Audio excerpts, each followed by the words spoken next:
जगज्योती महात्मा बसवेश्वर महाराज यांच्या जयंतीनिमित्त आज कंधार शहरामध्ये तालुक्यामध्ये आयोजित अखिल भारतीय शिवा संघटनेच्या वतीने बसवेश्वर जयंतीच्या आयोजनाचे प्रमुख, या कार्यक्रमाचे अध्यक्ष, सेवा जनशक्ती पार्टीचे राष्ट्रीय अध्यक्ष तथा शिवा संघटनेचे संस्थापक अध्यक्ष प्राध्यापक मनोहरराव धोंडे, या ठिकाणी कार्यक्रमाला उपस्थित असलेले सर्व मंडळी, सर्वांचे नाव घेत बसणार नाही. पाऊस सुरू आहे आणि बऱ्याच वेळापासून पाहत आहे मिरवणूक निघाली तसं पाऊस मोठ्या प्रमाणावर आहे, तरी पण मोठ्या संख्येने या ठिकाणी आपण सर्वजण या ठिकाणी उपस्थित आहात, त्याबद्दल सर्वात अगोदर आपल्या सर्वांचं स्वागत करतो. आज अत्यंत चांगल्या वातावरणात मोठ्या प्रमाणात हा उत्सव या ठिकाणी सुरू करण्यात आला, पण पावसामुळे व्यत्यय आला असं हरकत नाही. महात्मा बसवेश्वर महाराजांचं कार्य, त्या काळातलं कार्य, आता मी त्या खोलात जाणार नाही, कारण का धोंडे सरामुळं महात्मा बसवेश्वर सर सर्वांना, लहान लेकरापासून प्रत्येक गावात खेड्यापर्यंत, कंधार पासून लंडन पर्यंत महात्मा बसवेश्वर महाराज मनोहर धोंडे सरामुळे माहिती. त्याच्यामुळं आता त्याच खोलात मी जात बसणार नाही. आजची कुठली राजकीय सभा नाही, सभेला वेळही झालाय आणि आपल्याला प्राध्यापक मनोहर धोंडे यांना ऐकायचं, त्याच्यामुळे मी अधिकचा वेळ घेणार नाही. आजच्या जयंतीच्या निमित्ताने एवढंच सांगू इच्छितो, जयंतीच्या सर्व मावळ्यांना, सर्वांना मी शुभेच्छा देतो.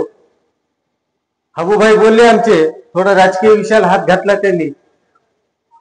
मनोहर धोंडे सर विधानसभा लढवले, अपयश आलं. या ठिकाणी मला त्यांना आज सांगायचंय, अपयशाने खचून जाऊ नका. मला माहित आहे, कारण का मी लहानपणापासून पाहतो, आम्ही दोघे एकत्र कॉलेजमध्ये शिकलो, ते माझ्या समोर होते. अत्यंत जिद्दी माणूस आहे लहानपणापासून. आपली जिद्द सोडू नका, कामात राहा, तुम्ही आहातच, संपर्कात राहा. कारण का मी पाहिलं, विधानसभेची निवडणूक झाली त्याच्यानंतर 8व्या दिवशी तुम्ही फिरत होतात. त्याच्यामुळं सतत कामात राहा, मग ते समाजसेवा असो, महात्मा बसवेश्वर महाराजांचं काम असो, इतर कुठलंही काम असो, कामात राहा. निश्चितच येणारा काळ मनोहर धोंडे सरांचा असेल असं आज या ठिकाणी मी सांगतो.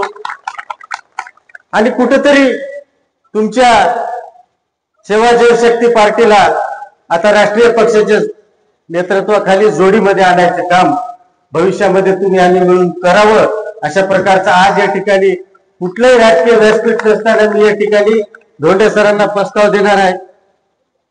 आगामी स्थानिक स्वराज्य संस्थेच्या निवडणुकीमध्ये मनोहर धोंडे सरांनी काँग्रेस पक्षासोबत, महाविकास आघाडीसोबत युती करावी आणि त्यांचा योग्य सन्मान या ठिकाणी केला जाईल, राखला जाईल.